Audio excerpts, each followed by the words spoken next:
Hey everybody, this is Ryan McClanahan with HistoryThroughCards.com. I hope you're all doing very well today. This video, I'm going to share with you an interview from 2004 of Sy Berger here. And Sy Berger literally is a legend. He is the guy responsible for many of our vintage cards of Topps, specifically the 1952 and 1954 Topps were his design, and he had a little help along the way.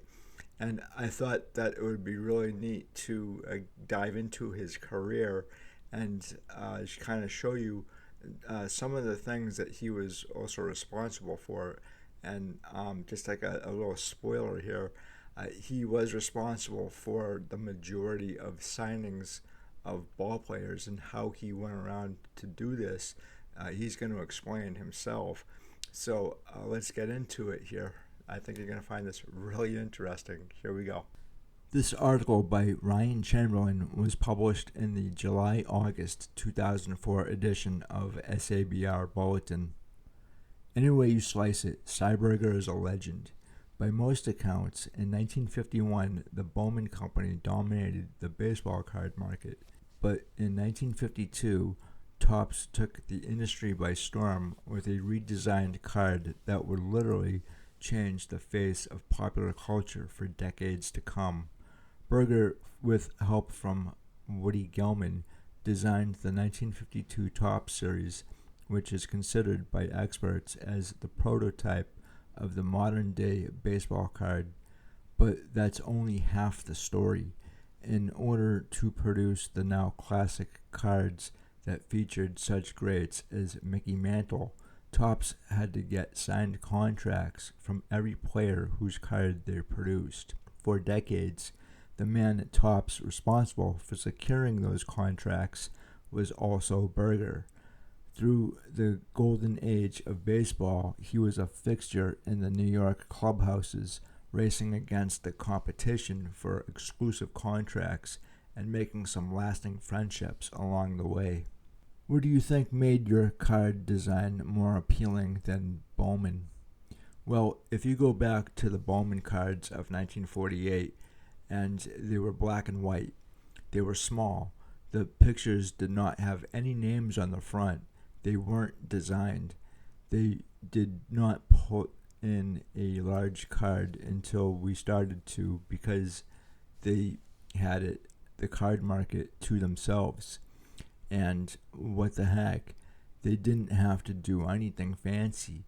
We came out in 1952 with a card in color, beautiful color, and a card that was large. Our first cards were 2 by 5/8 by 3 3/4, much larger than Bowman's. And for the first time, we had a team logo. Also, we had the 1951 line statistics and their lifetime statistics.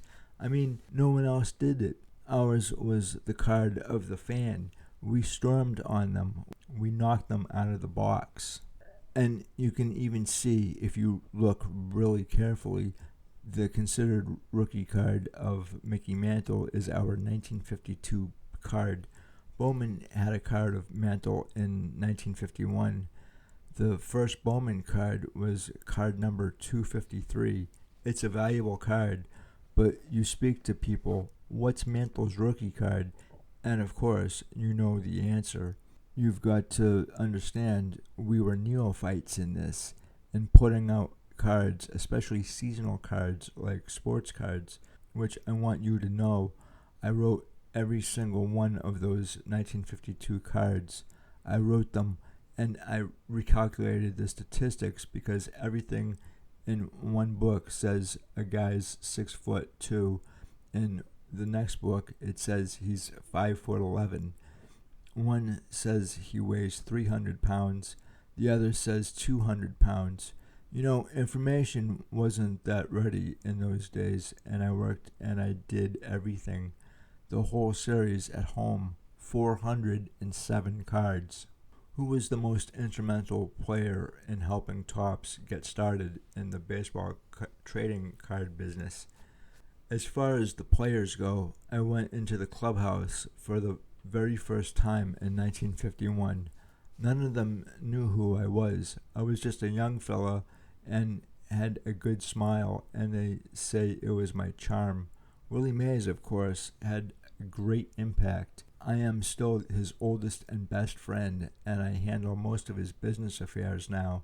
Of course, he became a star by 1954 when he came out of the Army and was MVP.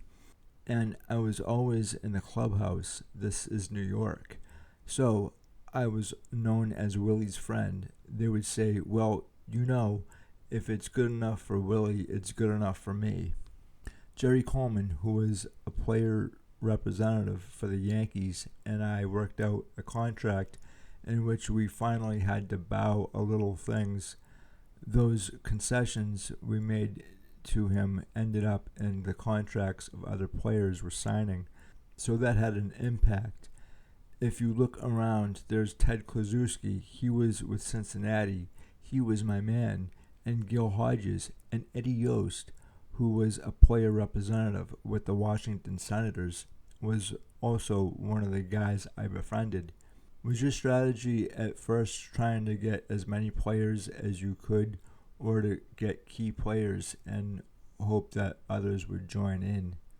My hope in those days was to get into a clubhouse and sign every guy in the clubhouse. I wanted to sign everybody, and of course, there was opposition. Some guy would say, oh no, because Bowman had gotten their rights. But I started signing players, and the other people sort of moved away. Every time a team came into New York or Brooklyn, I was there. I brought bubble gum into the clubhouses, and for the first time, the guys were chewing bubble gum instead of tobacco. And I brought in picture cards for the players. Bowman never even gave the guys their picture cards.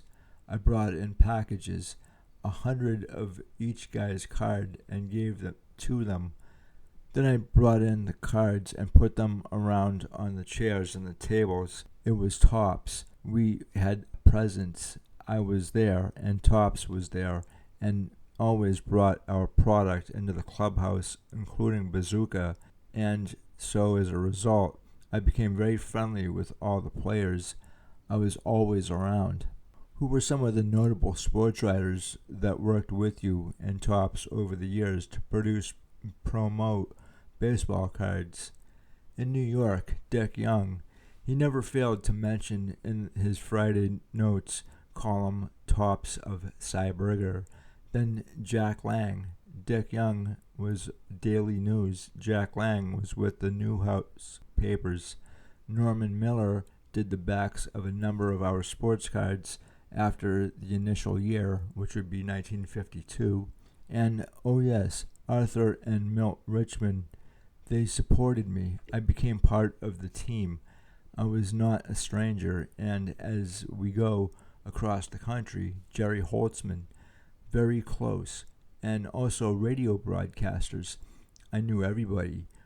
Fellows like the public relations director at the time for the Cincinnati Reds, Dave Grote, who became the PR director of the National League, and Warren Giles, who became league president.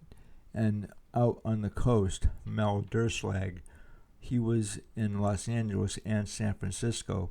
Harry Jupiter graduated from the same high school in New York as I did, but I found him in San Francisco. What was something about Topps baseball cards, or a particular Topps series, that few people would know about? Everybody wondered how all of a sudden we had gotten Ted Williams in our 1954 series. We were in a legal battle with Bowman back and forth, and Bowman thought they had an option to get his picture in 1954. In any rate, Ted Williams was the man, and I wanted to get him, to sign him. Fred Cochran was Ted Williams' agent, and I told him I had a program I wanted to talk to him about that included Ted. I spoke to him and told him how I would feature Ted, and we would do Ted Williams' honor. And he got up and he says, "Kid, I like you. You got Teddy." and we made a 5-year deal. It was exclusive. He could only be on Topps picture cards for the next 5 years, 54 through 58, and it was only $400 a year. Don't forget that then we paid for exclusive contracts. Bowman was paying $100. We were paying $125 for exclusive, $75 for non-exclusive, and Williams was probably getting $100 from them. Then in 54, Bowman thought they had an option, but they didn't, and they printed his cards, but they could not include it. Once Bowman printed the card, we threatened to sue them because we had a contract. Of course, some of them got out, but they had to go and handpick the cards out. We used Williams through 58, but gave him up in 59 because Flair offered him $5,000 to do a series of just Williams. Do you think the game is the same as it was in the 1950s? I know records are made to be broken, but there are so many different conditions as the years go on. Records, should be specified by decades, 10-year, even 5-year. The player today is a guy who's got wealth, particularly the stars. The players in the early days through the 1950s and the 1960s and even into the 1970s, for crying out loud, they had to get a job to feed their family during the off season. And how many Babe Ruth star players did you have? The money was tough. Then you go look into even the way the mind works. Nobody was walking Babe Ruth with bases loaded, and nobody was walking Willie Mays with the bases loaded. Barry Bonds is a great hitter, but there's a Sosa, there's a Griffey, there's so many of these guys who can hit. Today's players have better equipment. Everybody's bat used to be the same, ash. Now you've got harder wood, you've got a tighter ball, and you've got pitchers with more deliveries. How can you compare one to the next? As Willie Mays' friend, how do you think his accomplishments stand against Barry Bonds? I have a very good relationship with Barry Bonds. I was dear friends with his father, whom he loved dearly, and Barry is very close to Willie Mays. Willie Mays is truly his godfather. It's no game. He thinks a lot about Willie, and I've heard Willie talk to him. You shouldn't do this, you shouldn't do that, and Willie is, for him, breaking the record. Willie wishes every time he gets up that Barry hits a home run. My personal feeling is that if Willie hadn't played in Candlestick Park, he would have hit 800 home runs. Willie, from 1958 or 59 on, had to swing in that park in the way that it was originally built. They tried to fix it up a little, maybe a little. The wind blew in from left field, just blew in, and I tell you, I sat in a box at third base for the whole game, and papers were flying into my face. And here Willie is supposed to hit home runs to left field, so he had to learn to hit the ball to center field and to right field, which was maybe 30, 40 feet longer. Still had a wind pushing it. My feeling about baseball and what I've seen, I've never seen a player as good as Willie Mays. What do you think changed the dynamic of the trading card industry from kid-focused to collector-focused? Value appreciation. Mama used to give you a nickel and say, "Now don't buy those stupid baseball cards." And now she's saying, "And remember, don't forget to buy the baseball cards so you can go to college." Value appreciation. Now it's strictly for collectors, and it's too bad because our baseball cards, I felt, were an encyclopedia for a kid. With our sports cards, we tried our best, and I think we accomplished making them as accurate as humanly possible. Give the kid as much information as possible. In fact, I used to say, we made baseball cards today. We made works of art. What more can we do? So what do you think is the future for baseball cards? I think everything is cyclical, and the time is going to come when suddenly baseball cards will be the big thing with kids again. Look at how people dress. They change. Then suddenly you see, hey, we did that 10 years ago. When they run out of new ideas, they go back to the old. This is from the Los Angeles Times, December 20th, 2014.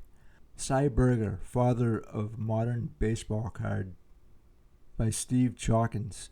On a garbage scot off New Jersey, an executive for a powerful organization was getting rid of a costly problem. He watched in silence as a lever was pulled and box after box plunged into the dark waters. Goodbye, Mickey Mantle. Goodbye, Jackie Robinson.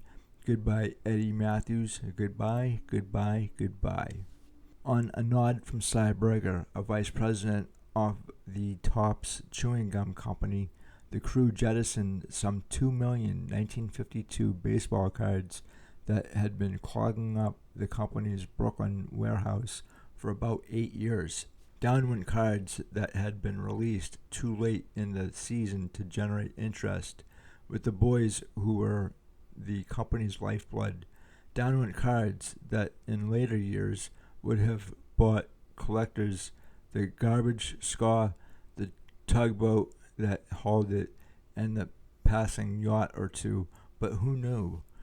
I'm a gatherer, not a collector, Berger said more than once. Berger, who was widely viewed as the father of the modern baseball card and who loved to tell the story of his maritime escapade, died in his sleep Sunday at his home in Rockville Center, New York, said his daughter Maxine Berger Bienstock.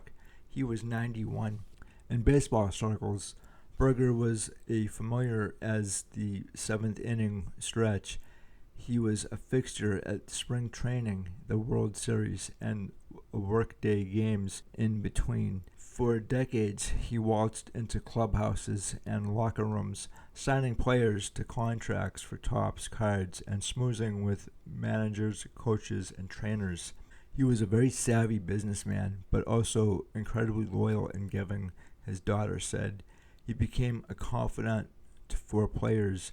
If they needed help, he was there for them.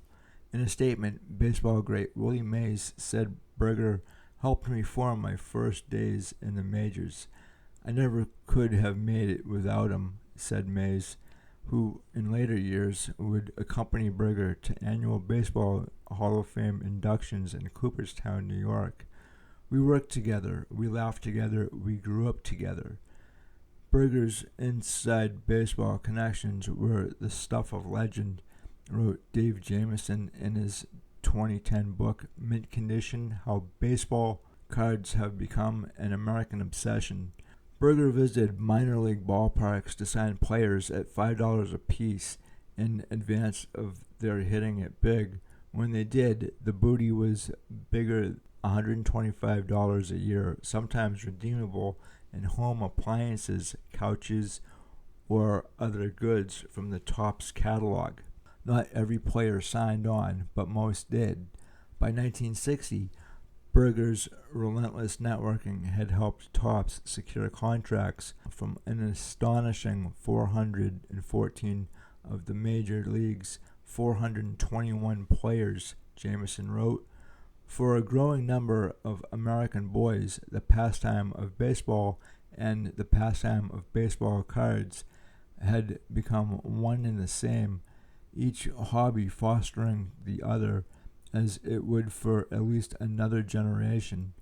Berger also lined up players for trading cards in football, hockey, and other sports, as well as negotiating to produce Beatles cards, Michael Jackson cards, and a variety of other Topps collectibles. But he is best known for the cards that Americans, mostly boys, traded, flipped, and stuck into their bicycle spokes, sometimes with clothespins to emulate engine clatter. For years, shoeboxes crammed with cards sat under beds and on closet shelves. most always meeting the same end. There isn't an American boy, Berger once observed, whose mother hasn't thrown his baseball cards away. Born in New York City on July 12, 1923, Seymour Perry Berger grew up a baseball-loving boy a few blocks from Yankee Stadium in the Bronx. He studied accounting at Bucknell University in Lewisburg, Pennsylvania, where one of his fraternity brothers was Joel Shorin, the son of a Topps co-founder and a future president of the company. After serving in the Army, Air Forces, and graduating from college in 1946, Berger returned to New York and sold linens in a department store. In 1947, he took what was supposed to be a temporary job at Topps Brooklyn headquarters, helping with sales of changeables, 1 cent a piece of gum that customers could get at cash registers instead of pennies in their change. Berger came into his own in the early 1950s when Topps went after the baseball card market, dominated by one of its chief competitors, the Philadelphia-based Bowman Gum Company.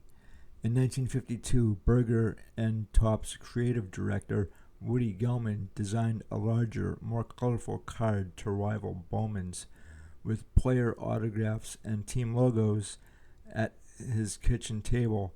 Berger calculated lifetime and past season statistics for each player, adding them and brief player biographies to the flip sides. In 1953, the company produced cards based on oil paintings of each player done by a little off-the-wall guy named Moshi. Berger said color photos often taken at spring practice soon became the norm. In 1956, Topps bought out Bowman and, despite legal challenges, was at the peak of the trade for decades. Berger retired in 1997, but consulted for years afterwards. In addition to his daughter Maxine, his survivors include Gloria, his wife of 68 years, his sons Glenn and Gary, 5 grandchildren, and 2 great-grandchildren. Sy was the face of Topps, so much so that many people out there thought he owned the company, said Ira Friedman, Topps vice president for global licensing. Topps was purchased in 2007 by Michael Eisner, the former chief executive of the Walt Disney Company, and a private investment group. It conjures up an emotional response that has a feel-good Proustian kind of uplift, Eisner told the New York Times. In a 2002 interview with the Associated Press, Berger framed the uplift differently. We wanted to make something attractive that would catch the eye, he said, and we gave you 6 cards and a slice of gum for a nickel. You know, I thought that was a really cool interview of Sy Berger here, and this card is actually autographed. He signed a number of cards during his lifetime and did a number of interviews as well. So we know a lot about Sy Berger actually, which is really cool. And I'm not entirely sure what this card comes from, what set, but it says History of Topps. In 1952, Sy Berger creates the first complete set. Well, technically, if you want to go technical, the 52 Topps is not the first set that they completed. That would actually be, I don't actually have it. It may be actually the 1951 ringside, which are really cool cards, or it would be. Let me see if I have one here. Maybe this. I mean, if you're talking the first baseball set, it's this right here. This is Mr. Team Bob Elliott, and I'll probably do a video on him because he's got a really, really great story, I think.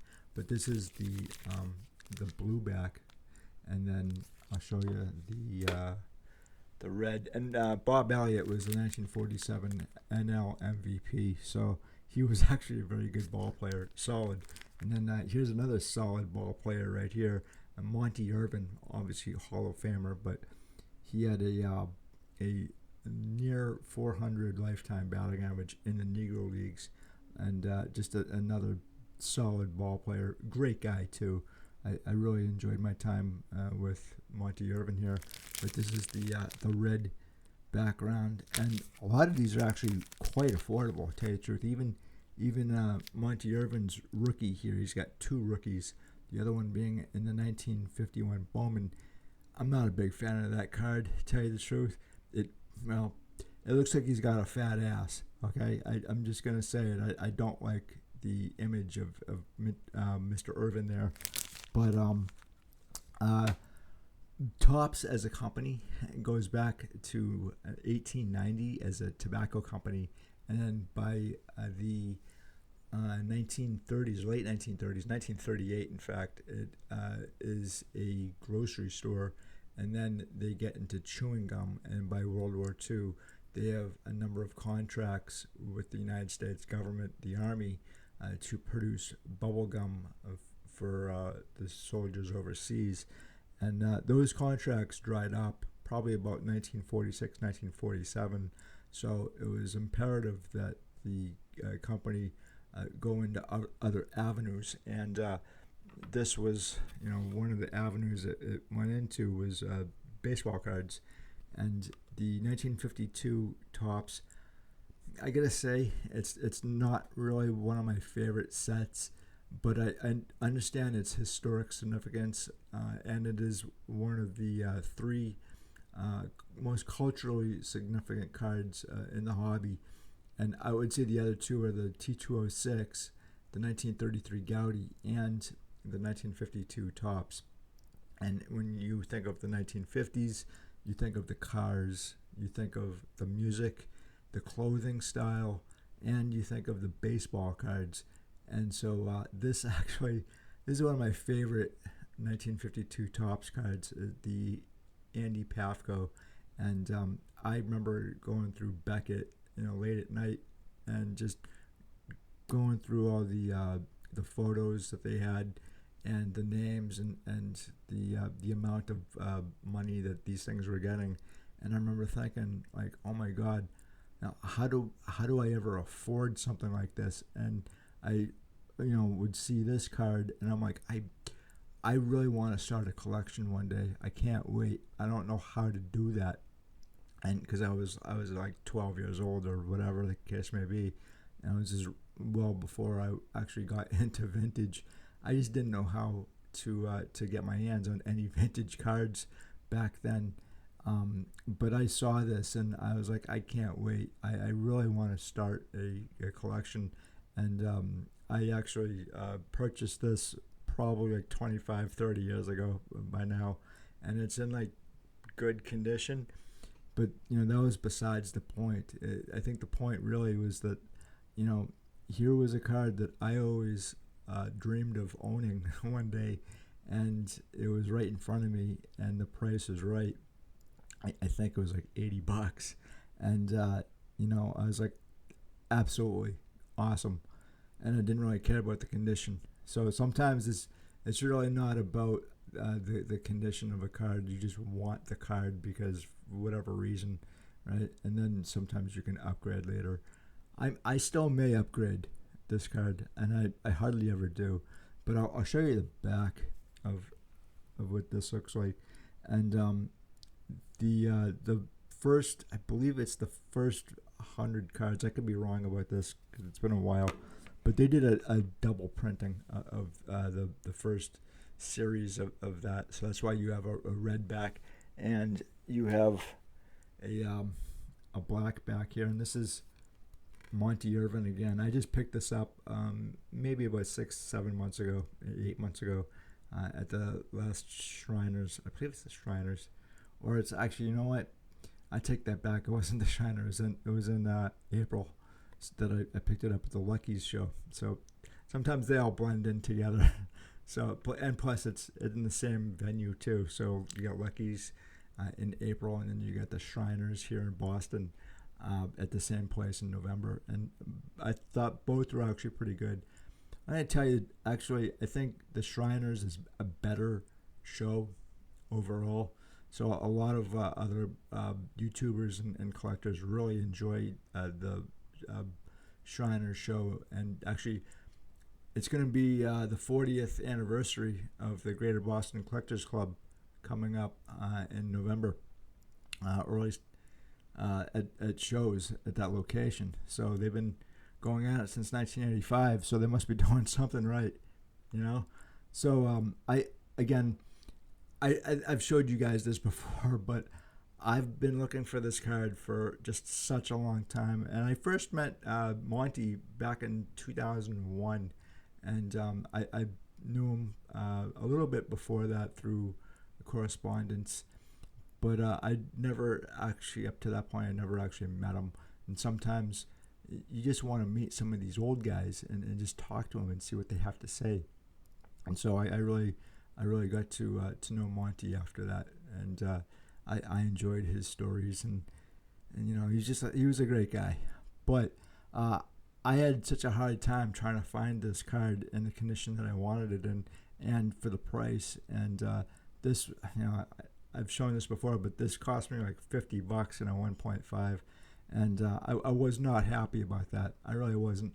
The other ones that I saw, it's skyrocketing prices, and for me, like, it's kind of difficult because I'm not in it for the money, you know. It's not my thing. I don't plan on selling my cards unless I really have to, and there's so many other things that are now off the table. But I also want to show you too what I think that Sy Berger was talking about. I want to show you some of these cards that I think he was talking about in his interview. So the first one he was mentioning was the 1948 Bowman, and this is Mike Holovec, and I believe he played with Boston College, and so he's got a really interesting story. I think I covered a little bit about it with my look into the 1942 Coconut Grove fire, and there is a slight sports connection there, but there's a huge connection there in Boston. So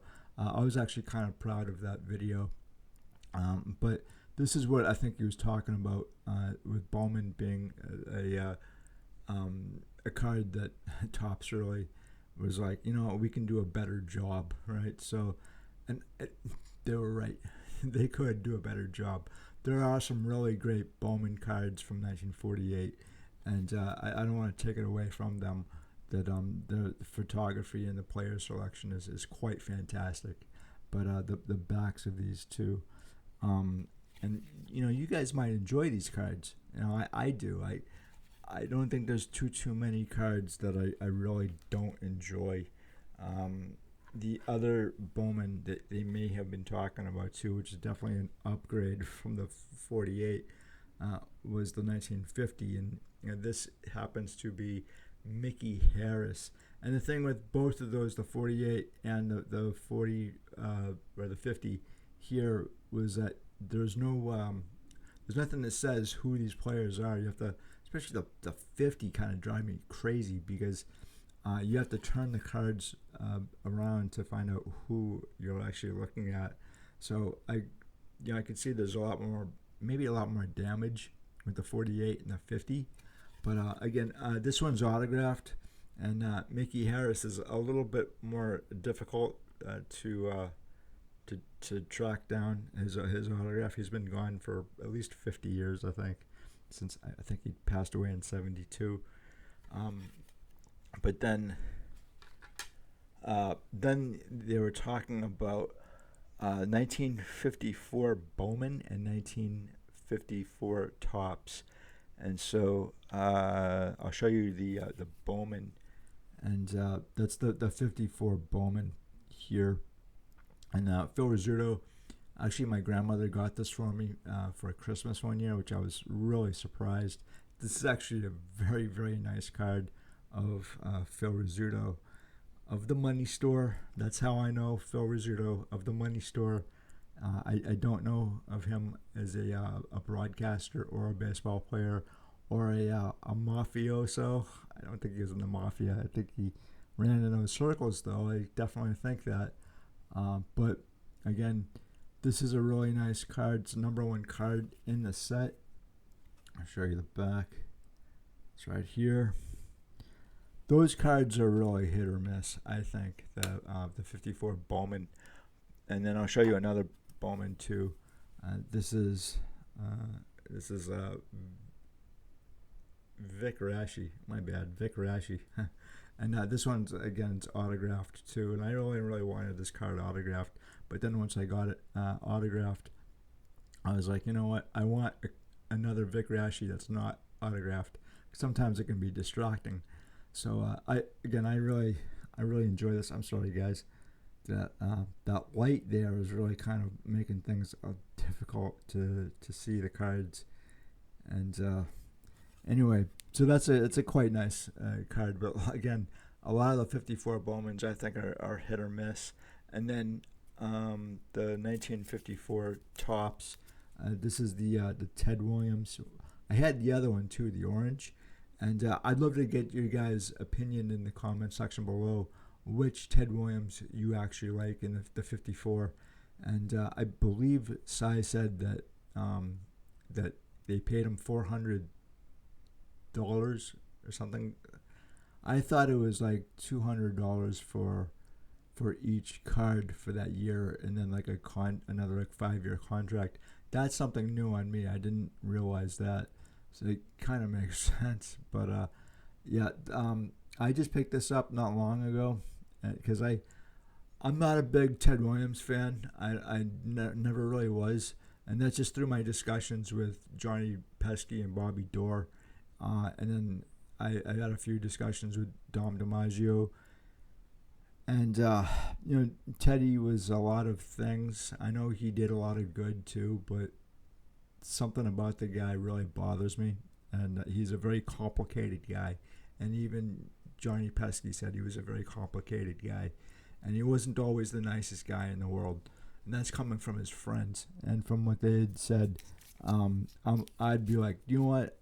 Why would you be friends with this guy? He treats his friends like crap. I'm sorry, but that's the impression I got.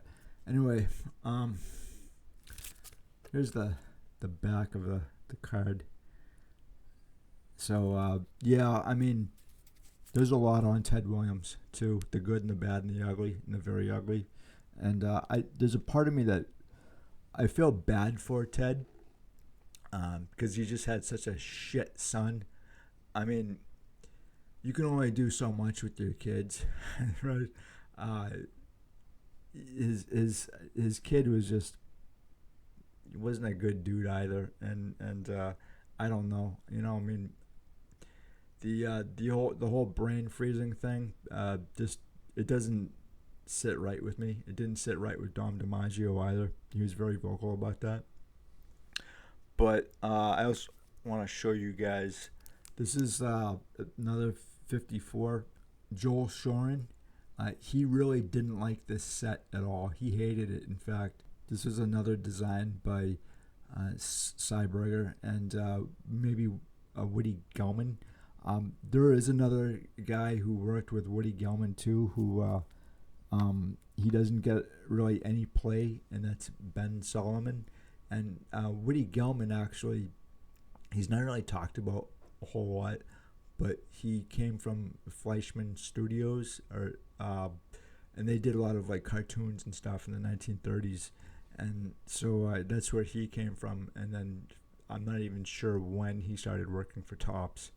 Ben Solomon isn't really talked about at all. He's hardly mentioned. I think I heard his name like once or twice, and like, that's it. And I've been trying to find out a little bit more about him. But I think he also worked for Fleischman Studios back in the 1930s. Oh, here's another card that I wanted to show you in the same set, the 54. And you know, again, like this set almost wasn't made, and I've had this really nice card for forever, and it was actually quite expensive when I snagged it. I think I was like 17 actually, and I'll show you the back. But There's another Willie Mays card that I really enjoy from the same year, and it's this right here, and I've shown you this one, but as long as I can remember, I've always wanted this particular card, and it was just really out of my price range for forever, and that's the unfortunate part of the hobby right now. I think is when I first started to get into vintage. Again, I was like 12, 14 years old, so I was a teenager, and I was getting into vintage, and it wasn't really difficult. It wasn't something that was going to break the bank. You weren't going to sell your kidney to buy some of these cards, and it's just, I understand making a buck, but at the same time too, why make it so difficult to try to get in to vintage? Are you turning people away who want to get into vintage? Are they going to shy away?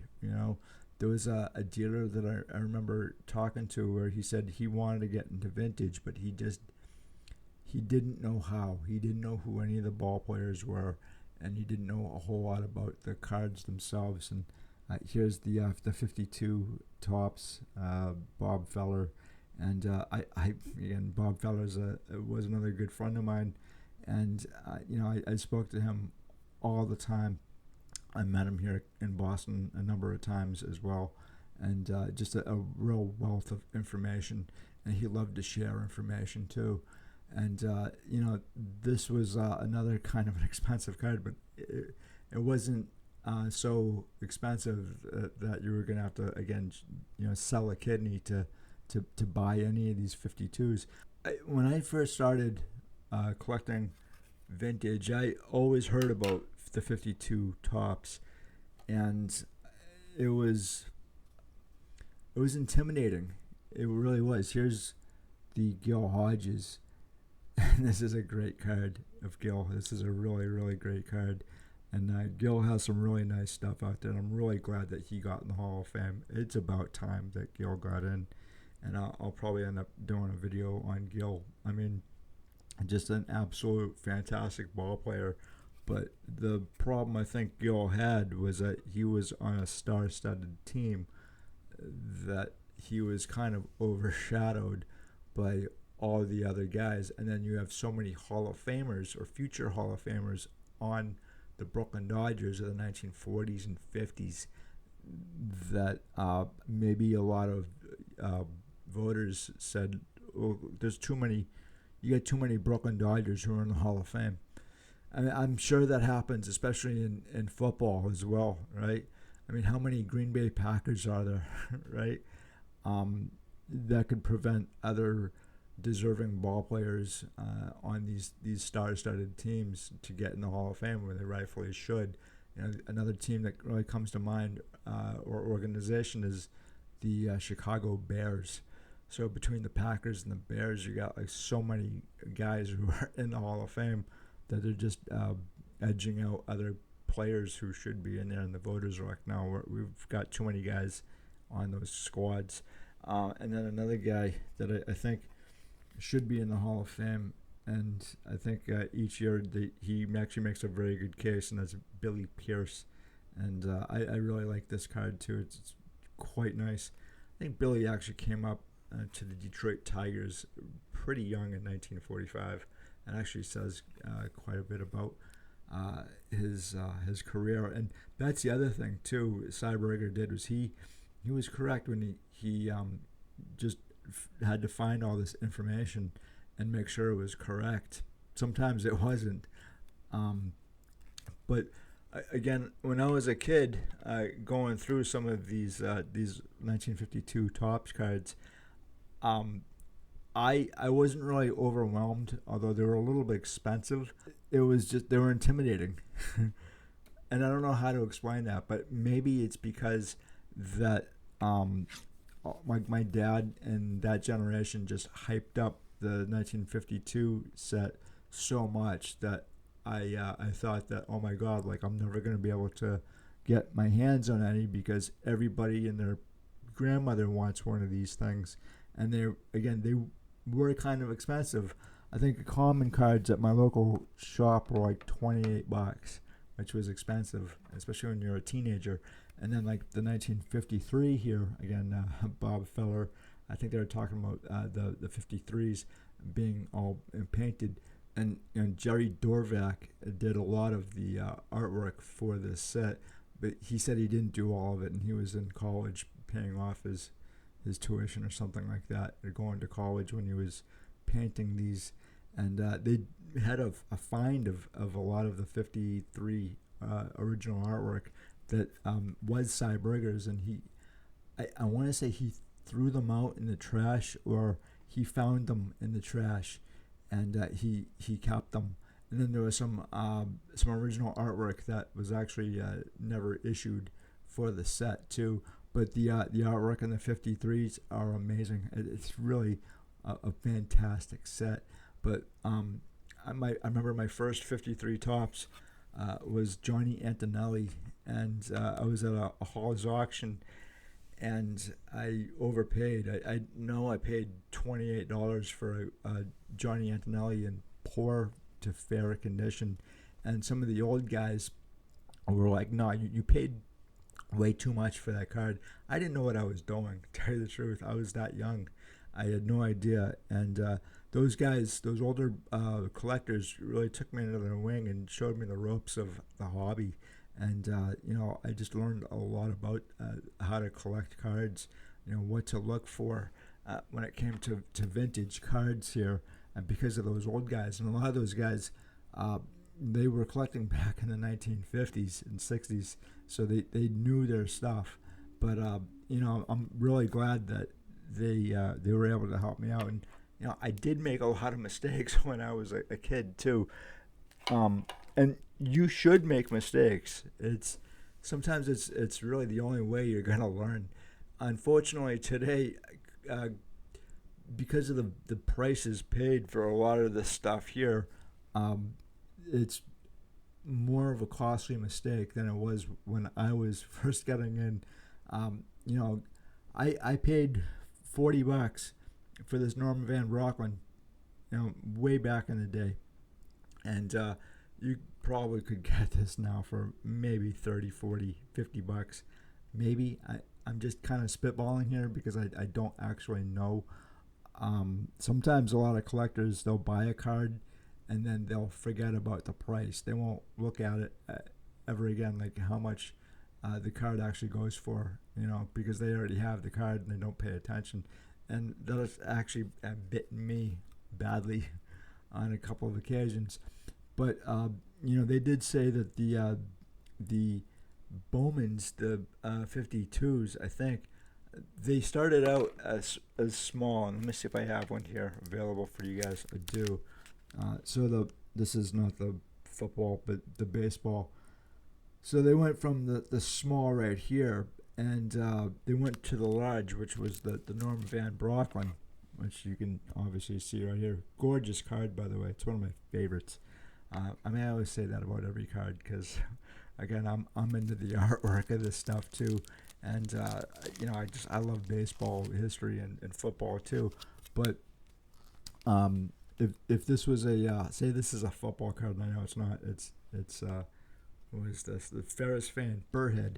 So and this is autographed too, and man, this took me forever to try to find autographed, but the football Bowmans, they actually stopped production on those probably early on. So I think that they're actually, I think they're more short print than they may appear, and because they went over to the large, so that you do have a number of large Bowmans that are short prints, which actually is the Norman Van Brocklin here, and they say that's because they had to refit the printer, and I don't know if that's true. Maybe it is. I'm not entirely sure. I'm not entirely sure what printer that they actually used.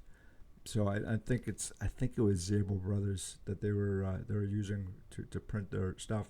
Now they did actually go through George Mall Advertising Agency to do the artwork, and then the third party printer was Zabel Brothers. I'm pretty sure they actually did a lot of their cards too through I want to say Lord Baltimore printing as well, but I think for the most part they did switch. Bowman did switch, and you can definitely tell with the artwork and the 41 play ball, and then the 1949 Bowman, and then 1950 is when they really got it down pretty well.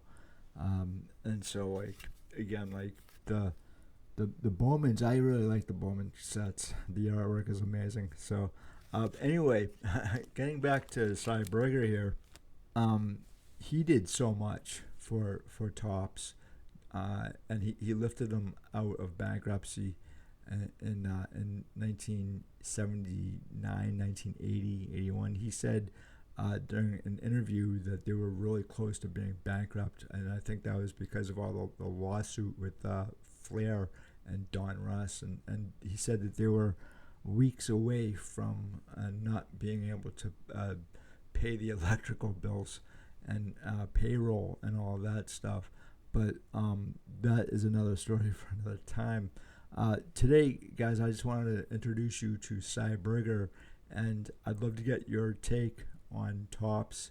And again, like there's the good and the bad with Topps too, and they're really no longer the company that Sy Berger joined in 1947, 1946, and we have a lot of information on Sy Berger, so which is awesome, and I hope that continues from generation to generation. And I think my goal, I think, is to present these cards and this history to other generations so that they may be interested in continuing vintage collecting and collecting in general, which you never know really like how interested other generations are in vintage cards like this right here, like Willie Mays. And they may say, well, who cares about vintage, or I can't get in because it's too expensive.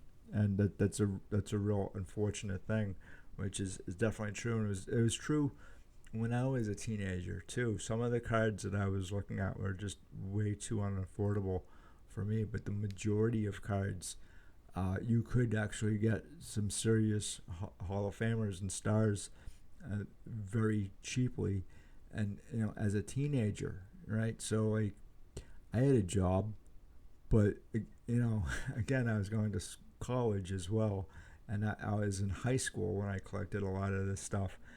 Most of the 1953 Topps here that I've had, I have a near complete run of Hall of Famers, except for the Mickey Mantle and the Willie Mays. Other than that, and these cards were not expensive, and I'd hate to price people out of the hobby, especially if they really want to get into the hobby. I would always make deals with people. If you really want a card, I'd want to help you do that. And don't ever buy a card that is going to cost you more than money, right? So like if you're skipping out on meals or paying the rent or something else to purchase these cards now, like that's something that's got to be looked into as well. So don't ever go bankrupt or anything like that to pay for cards. And addiction to cards is a real thing too. And I had an unfortunate addiction to 1970s basketball cards and other cards, and particularly because I really wanted to build a really nice collection that I could be proud of. And these cards that I had bought, the 1970s Topps basketball were they were cheap, and I didn't watch my money, because I was like, oh well, these cards are $2 and $3, but that all adds up too. So fortunately for me, like I caught it in time, and it's it happens to everybody. You know, you get really addicted to the hobby and spending too, and that's really a huge concern of mine, and not just that. I don't know how many kids today are going to be interested in vintage. I mean, the cards today, uh, in the modern cards, are going to be vintage at some point, and are those going to be trashed too, or what's going to happen to cards of today? Like, I just don't know. I have a few modern cards, maybe like 20 or 30, but it's not a lot, and I don't pay a lot for this stuff. I I really kind of grab a few of those cards because of the way the card looks, and it's really nothing to do with money or value. And I've never really, um, I've never really seen my collection as something that's really valuable. I mean, I could sell it, but I think at the very end, it wouldn't be mentally healthy for me if I sold my collection. You know, I think I would go downhill a little bit on that. So anyway, guys, I'm gonna be at the National, and I would love to see some of you guys if you're gonna be there. Just say hi. You know, I'd love to have a conversation with some of you guys too. And I wanted to show you not just some of these cards here, but share the story of Sy Berger as well, and kind of continue his legacy. And his legacy is stacked. Like, he did so many things for Topps and for the hobby. I think he really enjoyed it, and you know what a dream job that guy must have had. The stories about the ball players, I can only imagine. I can only imagine. But I'm gonna leave it here, guys. And again, let me know what you think down in the comment section below. And I'm gonna actually leave a link to one of Sy Berger's interviews as well. And I will talk to you in another video. Have a good one. Bye. Hey everybody, this is Ryan McClanahan with HistoryThroughCards.com. Hope you're all doing very well today. And this, dude, cats eating pizza, really? Man, why'd I pick this shirt? Somebody tell me, please. Oh my god, the hell am I thinking? Alright, let's do this over again.